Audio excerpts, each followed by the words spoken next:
So following our World War II live fire, we're going to talk a bit about some of the tactics and some of the small unit level stuff that was going on. We really want to dissect it and talk about it at all level angles, how it would happen back then and how it happened today. And so we've got some of the participants here, and we also have some subject matter experts. We have an active duty captain in the U.S. Army. We also have a very experienced owner of the range here who's been in the U.S. Army as well for a long number of years, in addition to a bunch of veterans here as well. So let's start off, let's kick off some of the small unit tactics, and let's see things from different perspectives here. Sir, can you take it away? It's the same principle of, you take fire and one team at this point, a squad in like a light infantry platoon, it consists of 2 teams as opposed to like 3 distinct elements, plus maybe a gun section that is attached. But it's the same thing.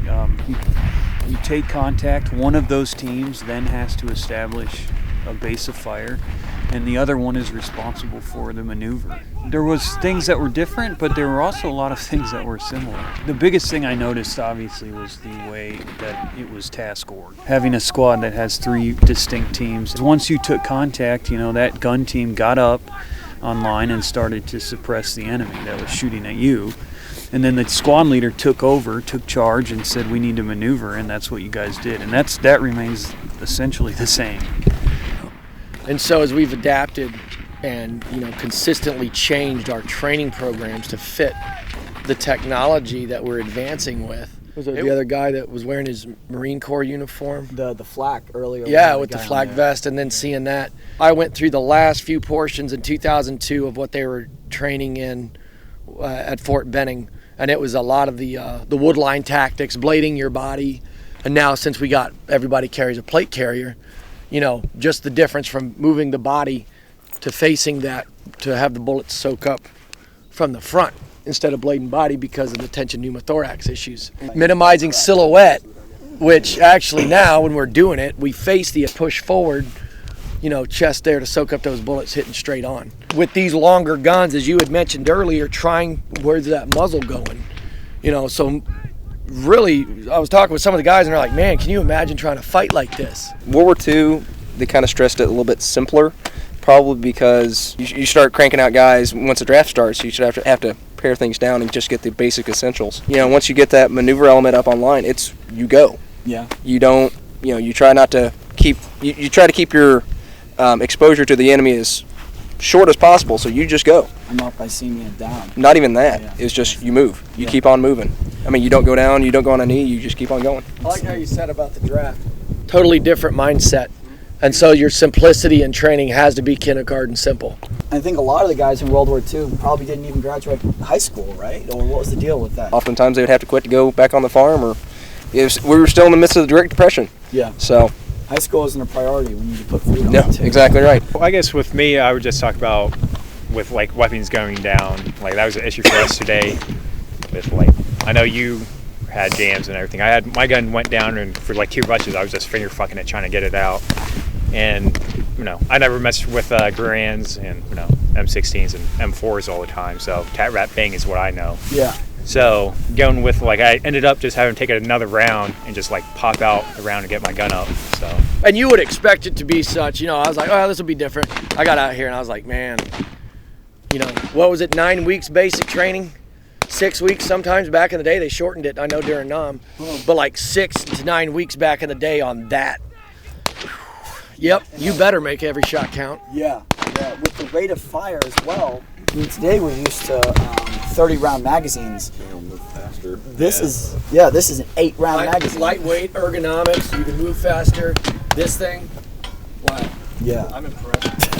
Those guys were superheroes. They saved the world. That's why we do it. That's why we reenact. We remember them by coming out here and doing things. Take on evil, destroy evil with these. One of the things about, keeping up the initiative on an attack is to keep shooting, essentially, rounds going down range, I guess. And it's challenging enough with an M4, communicating with your buddy, hey, I'm out. It became apparent that it's even more challenging with an 8-round semi-automatic rifle that was malfunction. The machine gun's already shifted off the enemy because of SDZ issues, and so there weren't any rounds at all suppressing the enemy, and that, you know, and it just was apparent the challenges that we saw here with these weapons, as opposed, I mean, it's even a challenge nowadays with the weapons we have. So with this, it's a very deliberate, hey, I'm out of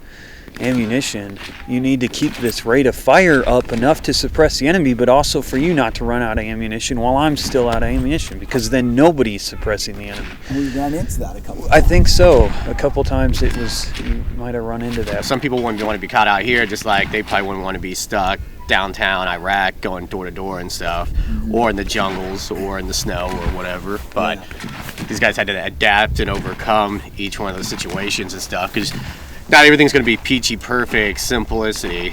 Once you get in there, it's like, okay, today we have this. Okay, tomorrow we now have to move into that wood line. Okay, tomorrow now we have to take over this town. So now we have winter coming in too. So did we actually hit any of the targets today? Like, Well, yeah, I mean, there was dings. You know, there was consistent dings. This target right here was. This is the second from the left, which I would say this is probably 75% of what most people are shooting at. They give it a solid 10 shots out of 3 runs, and we probably each of us, I'd say 20 60 rounds shots each, per person. We Yeah. probably went through like 500, 600 rounds of ammunition. One of your guys next to me on the platform was nailing the metal, is all I can tell you. You know, it's 35 degrees today. Back then, for, you know, the heights of the World War II is probably sub-zero most of the time.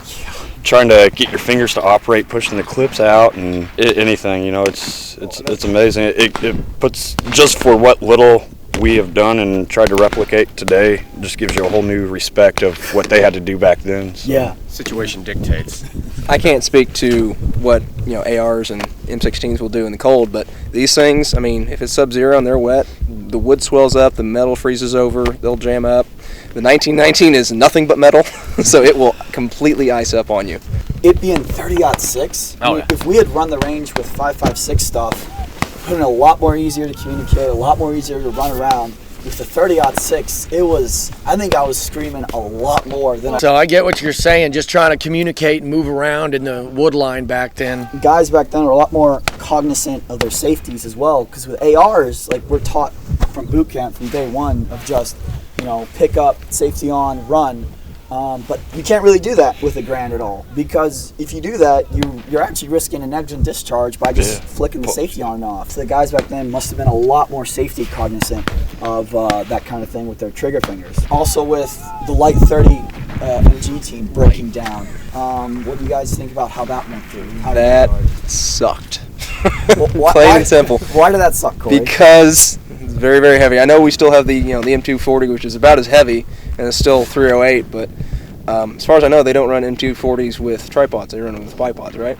Yes, most of the time, unless it's fixed position. Yeah. So I mean, the machine gun crew, we were running a crew of 5, which is about normal. You'd have, you know, the tripod bearer, the gun bearer, commander, and 2 ammo bearers. Yeah.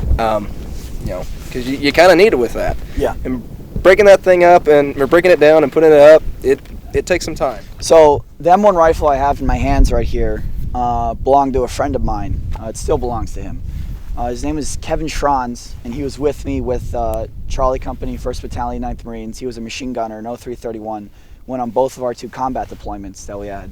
He was a good friend of mine. He was really big into World War II, really big into military history. I mean, part of the reason of him joining the Marine Corps was because of his fascination with World War II and military history in general. Anyways, on September 24th in 2015, Schranz took his life, and he left this rifle over with his widow. And his widow offered to let me borrow the rifle for this shoot, which I think that speaks a lot to Schranz, in that if I had called him up a week ago and said this was going on this Saturday, he definitely would have come out. Absolutely no doubt about it. He would have been all about this. So he's not here in person. Like, he's on the bracelet I wear every day, but at least he's here in spirit. And he'll always be with me in spirit, but at least his rifle was here as well. And I really want to dedicate this whole thing, all 3 videos of this, to Kevin Schranz.